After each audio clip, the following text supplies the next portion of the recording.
안녕하세요. 이제 두 번째, 아까는 이제 스마트에 대한 소개와 이제 특징, 궁금한 사항들을 정리해 드렸죠. 두 번째는 스마트 스토어 수수료와 정산에 대한 부분을 이제 설명해 드리도록 하겠습니다. 여러분이 어쨌거나 이걸 왜 이제 먼저 꼭 알아야 되냐면, 여러분들이 이제 상품을 이제 상품 종류를 가격을 알아야 되잖아요. 그러니까 이제 수수료가 어느 정도 기본으로는 나가야 되는지 보고 원가 플러스 마진율 플러스 수수료 해서 이제 가격 책정을 해야 되겠죠. 그리고 그다음에 이제 판매가 되고 나서 정산을 받는 데까지 이제 물건 혹시나 구매해서 그 상품을 올렸다면 구매할 때 내 돈이 먼저 들어가잖아요. 지출이 되죠. 그 다음에 이제 정산이 될 때까지 돈이 회전이 돼야 되잖아요. 그래서 이 정산 주기도 쇼핑몰 운영하는 사람 입장에서는 굉장히 이제 신경 써서 한마디로 자금 관리를 하는 측면이 되기 때문에 중요합니다. 그래서 일단은 먼저 살펴보도록 하겠습니다. 보면 스마트 스토어, 여기서는 결제 수단이 네이버페이입니다. 그러니까 다른 결제 수단도 있지만 일단은 네이버페이를 활용하시는 게 이제 고객들 일단은 간편해요. 네이버 아이디만 있으면 고객들 입장에서는 바로 스마트 스토어 밑에 이렇게 스마트 밑에 구매하기, 네이버페이로 구매하기 버튼이 제일 앞에가 있어요. 그렇기 때문에 굉장히 편리하고요. 그 다음에 이제 네이버, 아까도 말씀드렸지만 일단은 신뢰가 간다는 거죠. 그 다음에 또 특히 중요한 거 네이버페이로 구매를 하게 되면요. 네이버에서 1% 정도의 적립금을 쌓아줍니다. 그리고 또 여러분이 상품 판매할 때 네이버 여기 리뷰 이렇게 리뷰하게 되면 또 얼마 이렇게 네이버페이 적립을 해드리면 고객들은 굉장히 좋아하겠죠.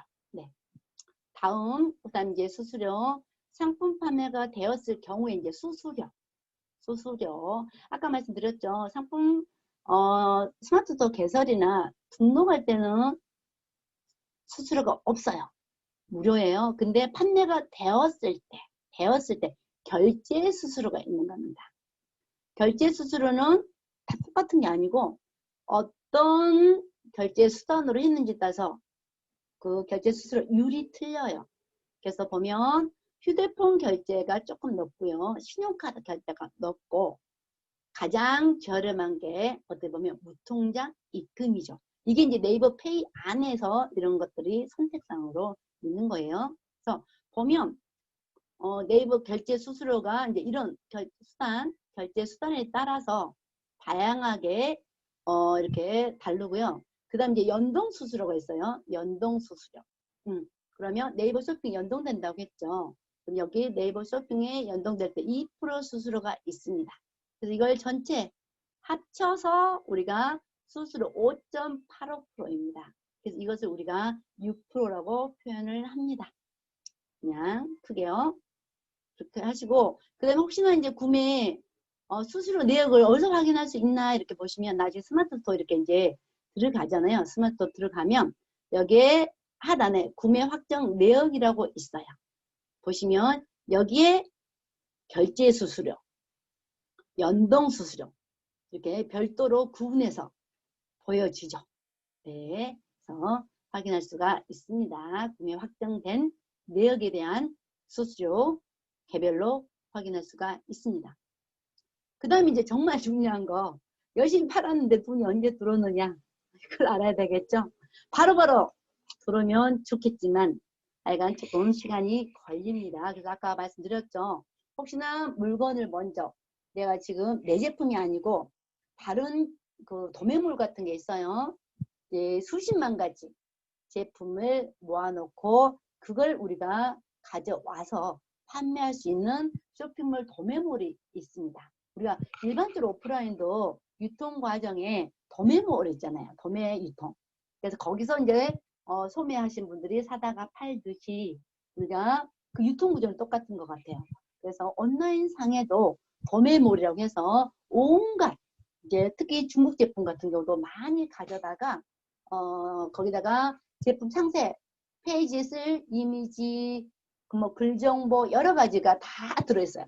그래서 한꺼번에 쫙 다운받아서 이렇게 내 스마트폰에다가 한꺼번에 쭉 올리는 이런 프로그램도 있고 이러는데 일단은 하여간 그런 데서 물건을 먼저 사갖고 왔다. 근데 대매물은 대부분 어쨌거나 거기서도 이제 제가 물건이 구매가 일어나면 내가 먼저 사서 어디다 보내줘야 되겠죠. 어쨌거나 그래서 물건을 먼저 내가 사서 이렇게 판매가 됐을 때는 샀을 때 시점 일단 나는 지출이 발생했어요. 그 다음에 이제 제품 팔아서 이제 아까 말했죠. 구매 확정. 이게 중요해요. 구매 확정이 된 날 다음 날에 정산이 돼요. 근데 구매 확정이라는 것은 고객들이 나한테 주문했을 때 그 시점이 아니라는 거죠.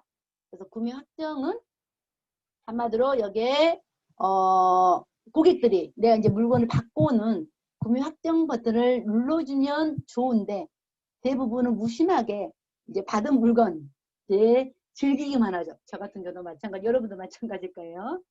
그러다 보니까 이 자동 구매 확정 시스템적으로 며칠이 지나면 자동으로 구매 확정을 해줘요. 고객이 안 해줬을 경우에 대부분의 고객은 안 해준다고 생각하시면 돼요. 그래서 자동 구매 확정이 되는데 이걸 보면 혹시나 택배로 보냈다. 그러면 배송 추적이 되죠. 그러면 배송 완료일부터 8일째 되는 날 자동 구매 확정되니까 혹시나 택배로 내가 물건을 보냈다. 그러면 택배가 대부분 뒷날이죠. 뒷날, 내가 보낸 날짜보다 뒷날 거기 완료가 되죠. 그러면 거기서 하루, 그 다음에 8일, 그 다음에 1일, 그러면 총 10일이 되죠. 내가 최소 택배를 보냈다. 그러면 택배 보낸 날짜에 10일 후에 정산을 받는다는 거예요. 그때 정산 받을 때 이것도 대부분 계좌이체로 내 통장으로 들어오게 지금 이것도 설정을 하는 거예요. 이따가 스마트폰 가입을 할 때 정산을 어떤 식으로 받을 거예요 하고 일단은 기본은 세팅하게 돼 있어요. 그때 계좌이체로 받는다고 하시면 돼요. 그래서 이제 그럴 때 정산이 언제 된다고요? 택배로 내가 보냈을 때 택배 추적이 되잖아요. 그러면 최소한 10일 이후에 들어온다고 보시면 돼요. 네, 그렇게 하시고 추적이 불가능할 경우에 제가 이거 잠깐 지울게요. 추적이 불가능할 경우는 발송 처리일부터 28일 일단 그냥 한 달이라 생각하는 게 속이 편할 것 같아요. 그렇죠? 굉장히 이제 쇼핑몰을 전문적으로 운영하신 분들은 기업이고 직원들이 막 있으니까 이걸 하나하나 따지겠지만 그냥 개인이 혼자서 조금 할 때는 퉁퉁퉁퉁 이제 이렇게 뭉텅그려서 이제 관리를 할 수밖에 없을 거잖아요. 그럴 때는 일단은 배송 추적이 불가능하다 그러면 30일 아니면 배송 추적이 가능하다 그러면 10일 이렇게 이제 보시면 될 것 같습니다. 그리고 혹시나 이제 배송 없음 한마디로 바로 현장에서 우리가 바로 물건을 줘버린다거나 아니면은 내가 따로 배달한다거나 할 경우는 발송 일단 했다고 이제 택배 발송했다고는 하겠죠. 그때 이제 8일째 되는 날 한마디로 우리가 요즘 체험하면서 어디 전시장에서 바로 이제 물건을 줬을 경우에 말하는 거예요. 네네네. 그랬을 때는 8일. 어쨌거나 이제 10일이라고 보시면 될 것 같습니다. 항상. 네네. 그래서 일단은 이제 그러면 두 번째 스마트 스토어 준비 내용에 대해서 설명을 해드리도록 하겠습니다. 아까 제가 말씀드렸죠. 이제 앞부분에서 약간은 반복이라고 볼 수가 있어요. 그래서 자꾸 제가 어떻게 보면 인지를 여러분들이 하실 수 있도록 이제 설명을 그 해당되는 부분을 다시 하고 있습니다. 일단 스마트 스토어 센터에 가입하려면 일단 가입할 때 이메일로 가입할 거예요? 네이버 아이디로 가입할 거예요? 물어봐요. 그래서 여러분들이 어떤 이메일이나 아니면 네이버 아이디 제가 이제 네이버 아이디를 하나 준비하라고 했죠. 네이버 아이디를 이제 여러분들이 가입해서 준비해 놓으시기를 권장드립니다. 그래서 스마트 스토어 가입 시 이걸 물어봐요. 등록을 해야 됩니다. 네이버 아이디가 필요하고요. 정말 중요한 게 이거라고 했죠. 이제 개인으로 가입하든 사업자로 가입하든 일단 가입하면서 여러분의 스마트 스토어 이름 간판을 달아야 되잖아요. 그래서 이름을 이제 여러분들이 이제 이렇게 정리해 놓으셨다가 이름 입력해 고민해 놓으셨다가 해야 되는데 가입 후에 한 번만 수정이 가능합니다. 그래서 조금 신중하게 이름을 해야 되겠죠. 그 다음에 이제 중복이 안 돼요. 중복되면 입력이 안 돼요. 그래서 제가 몇 개까지 생각해 보라고 했죠. 3가지 정도까지는 생각을 해봐라. 이제 이렇게 정리를 해놔라 했죠. 그러고 나서 또 이제 스마트 스토어 이름은 여러분 사업자 등록증 이름이 있는 사업자 등록증 이름하고 동일할 필요는 없습니다. 그래서 사업자 등록증은 조금 이제 우리가 평이한 이런 사업자 이제 이렇게 이름을 이제 짓죠. 근데 이제 스마트 스토어는 좀 더 사람들한테 어필할 수 있는 눈에 띄고 작고 이제 명확한 뭐 이런 이제 스마트 스토어 이름을 짓는 것을 권장드립니다.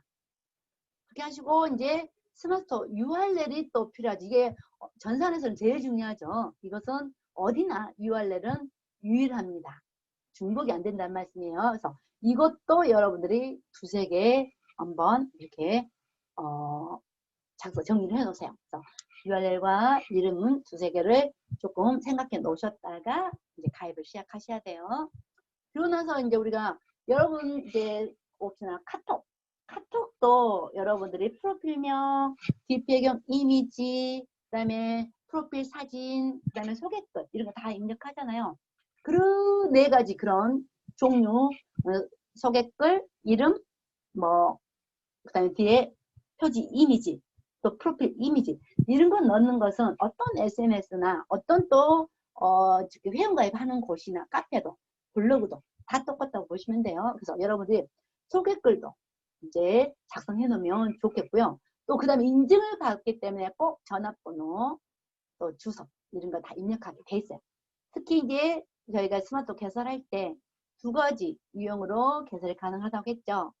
개인 유형으로 가입할 수 있고 사업자 유형으로 가입할 수 있다고 했잖아요. 그래서 이제 개인 유형의 경우는 여기 서류 제출 필요 없고 아까 핸드폰 번호하고 본인 통장 계좌번호를 꼭 알고 계셔야 돼요. 특히 핸드폰 번호는 갖고 있어야 돼요. 바로 인증을 해야 되기 때문에. 그 다음에 이제 사업자로 등록할 때는 이제 등록증 똑같이 사업자 등록증도 필요하고 통장 사본도 필요하고 사업자 등록번호에 대한 인증도 자동으로 내부에서 됩니다. 그 다음에 통신판매 신고증은 없으면 이제 처음에 가입할 때는 없어도 돼요. 나중에 이제 추가 입력해야지만 되고요. 꼭 해야 돼요. 그래서 통신판매 신고증을 받으러 구청이나 시청을 가야 되겠죠. 그럴 때 뭐가 필요하다? 구매 안전 서비스 이용 확인증이라고 이걸 들고 가셔야 돼요. 그래서 여러분들이 스마트 개설한 다음에 꼭 스마트 스토어 판매자 정보 가셔서 이 이용 확인증을 출력을 해서 우리가 구청이나 시청에 방문해서 일주일 후에 그걸 받아 오셔야 됩니다. 그런 다음에 다시 스마트 스토어에다가 여기 판매자 정보 있는 곳에다가 이렇게 통신판매 신고증 번호를 입력해야 돼요. 거기는 서류 제출이 아니라 통신판매 신고증은 서류 제출이 아니라 번호를 입력하게 되어 있습니다. 그럴 때 여기 우리가 이제 사업자 등록증은 우리가 인터넷 홈택스에서 발급받을 수 있고요. 그 다음에 이제 우리가 가입할 때 개인으로 가입했다. 그러면 나중에 사업자로 전환할 수가 있다. 이렇게 말씀을 드렸습니다. 그 다음에 여러분 이제 스마트 스토어 이름과 URL이 이렇게 우리가 나중에 가입할 때 이렇게 스마트 스토어 이름이 뭐예요? 14자까지 가능하답니다. 영문도 돼요. 대소문자도 가능하지만 그렇게 섞어 쓰는 건 굉장히 헷갈리기만 할 뿐이겠죠. 그래서 우리 한글명으로 우리 스마트 스토어는 우리나라에서 많이 사용되기 때문에 한글명으로 하기를 권장드리고요. 그 다음에 이제 URL. 여기 URL도 영어 숫자 뭐 이렇게 특성자까지 언더바 뭐 이런 거 되지만 어쨌거나 간단하게 쓰기를 권장드립니다. 이제 이렇게 입력하는데 그때 아까 설명 드렸던 것처럼 가입 후 1회만 수정 가능하고 URL은 수정 불가하니까 꼭 이제 신중하게 생각을 하셔라.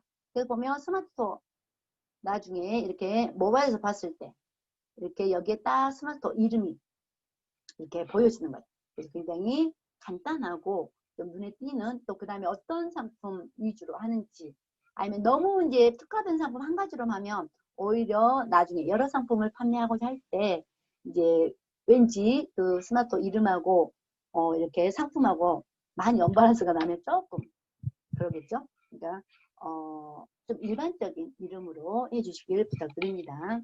그 다음에 하단에 여기 상호명, 이게 이제 이것은 사업자 번호예요. 우리가 모든 홈페이지 하단에 보면 사업자 정보 있잖아요. 이것은 사업자 등록증 번호인 거고 이것은 스마트 스토어 이름이에요. 그래서 아까 제가 같을 필요가 없다고 그랬죠. 그리고 또 스마트 스토어 영어와 뭐 대소문자 다 구분한다고 했어요. 그러니까 이것들은 다 다른 스마트 스토어 이름이에요. 만약 우리가 슈거폰인데 이게 없어서 영어로 했다. 뭐 대문자로 했다, 소문자로 했다, 띄어쓰겠다. 이게 다 먹히긴 먹혀요. 입력할 때 그대로 통과는 된다는 거죠. 근데 헷갈리기만 하죠. 그래서 권장드리지 않습니다. 네, 이렇게 스마트 스토어 이름하고요. URL은 굉장히 중요합니다. 그 다음에 이제 판매자 유형을 일반으로 할지 사업자로 할지 이렇게 이제 챙겨보시면 되고, 아까 제가 다시 서류는 더 이상 설명 안 하도록 하겠습니다. 여기 좀 더 디테일한 설명인데요. 혹시나 여러분 개인이 하나 개설했는데 또 하나 추가로 또 하고 싶은데 이제 사업자로는 안 하고 싶을 때 애기들 이름으로 할 수가 있어요. 애기들 이름으로. 근데 만 14세 이상에서 19세 미만 이런 이제 법정 대리인 이런 서류가 똑같이 필요하다고 볼 수가 있습니다. 그 다음에 또 이제 사업자로 했을 때 개인과 법인이 조금 틀려요. 법인은 법인에 관련된 거. 그래서 일단은 참고하려고만 이렇게 제가 가볍게 보여드리고, 해외 사업자도 서류가 있습니다. 필요한 서류가. 네. 이 정도로 넘어가고요. 가입할 때 이제 서류는 아까 제가 강조, 우리는 개인으로 할 거니까 여러분 이제 스마트폰 옆에 소지하고 있어야 되고요. 본인명 있고, 그 다음에 또 뭐가 있었죠? 스마트폰하고, 그 다음에 통장, 개인 통장, 계좌번호를 알고 있어야 돼요. 그 다음에 이제 상품 판매할 때, 상품 등록할 때인데요. 이제 일반 상품은 상관이 없는데, 이렇게 특정 상품을 판매하려면 추가 서류가 필요합니다. 일단 가입할 때부터, 스마트부터 가입할 때 이렇게 카테고리를 물어보거든요. 그 카테고리를 물어보는데, 혹시나 건강기능식품이라든가, 의료기기, 구매대, 전통주, 이런 제품에 대해서 혹시나 판매한다면 각각의 이런 판매 신고증, 이런 것들을 또 별도로 받으셔야 됩니다. 그래서 그 서류들을 첨부해 주셔야지만 이런 카테고리, 이런 해당되는 상품들을 판매할 수가 있습니다. 그러니까 처음에는 그냥 일반 상품으로 일단 스마트스토어 개설하면 되겠죠. 해외는 해외대로 또 판매 약간 동의가 필요하고요. 이제 이런 게 가입 단계에서 필요합니다. 근데 이런 것을 굳이 이게 처음엔 안 하셔도 돼요. 네. 나중에 권한 신청하면 되니까. 그래서 여기 보면 상품 이제 네이버 스마트 스토어에 상품 등록할 수 있는 상품의 종류입니다. 보면 이런 상품은 취급 불가예요. 스마트 스토어에서 판매할 수가 없다는 거죠. 그래서 의약품, 주류 판매, 담배, 주류하고 담배, 뭐 안경 및 컨택트 렌즈. 한번 읽어보겠습니다. 마약류. 그래? 군복, 군용장구, 야생동식물, 청포, 도금, 화약류, 음란, 기타 취급 불가 상품은 또 디테일하게 좀 봐야 돼요. 이런 제품들은요, 온라인 쇼핑몰, 우리가 이제 스마트 스토어만 쇼핑몰이 아니죠. 다른 대부분의 쇼핑몰에서도 이것은 판매가 불가한 상품이라고 보시면 되고요.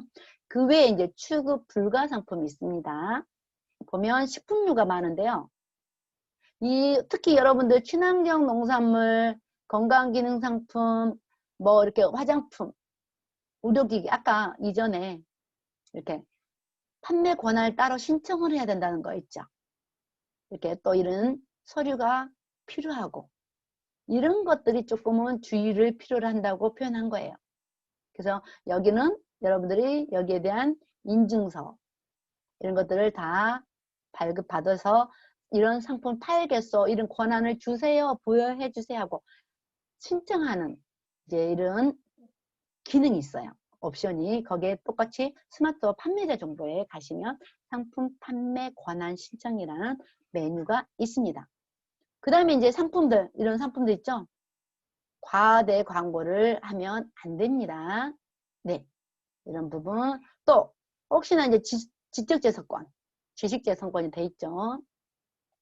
남이 특허내는 상품, 실용신앙권, 뭐 이런 초상권, 얼굴 나와 있는 이런 거, 저작권. 이런 것도 조심하셔야 되는데, 이런 것들은 이제 제품 안전정보센터라 가지고, 세이프 코리안 데가 있어요. 특히 일반 공산품에 대한 안전, 이런 것을 이제 이렇게 인증받거나 확인 심사 해야 될 것들에 대한 부분이 여기에 돼 있으니까 혹시나 쇼핑몰 본격적으로 좀 적극적으로 운영을 하시겠다면 이런 것 좀 확인해 보셔야 됩니다. 그래서 이런 것들에 대한 부분을 다 할 수가 없어요. 다 할 수가 없죠. 그래서 여러분들이 판매하고자 하는 상품이 있죠. 그것을 일단은 네이버 쇼핑에서 검색을 해보세요. 거기서 검색을 하셔서 거기에 그 상품들 앞에 광고 빼고 상단에 광고한 것도 상관없어요. 거기 위에서 한 3개에서 6개 정도 위치 위에 광고가 한 3개 정도 떠요. 네이버 쇼핑에 3개 정도 뜨는데 그 제외하고 광고라고 돼 있어요. 광고. 그 밑에 있는 것 중에 1, 2, 3, 4, 5 순위. 그 순위에 있는 상품들의 상세 페이지를 보세요. 그래서 거기서 뭐 이렇게 인증받을 건 인증받았다고 막 넣어놨어요. 그것을 벤치마킹해서 내가 상품 등록을 하시면 됩니다. 아시겠죠? 여러분들이 정말 모든 걸 다 알 수가 없어요. 그래서 이제 굉장히 다양한 상품을 이렇게 취급할 때는 조금 이런 것을 신경을 많이 쓰셔야 됩니다. 네.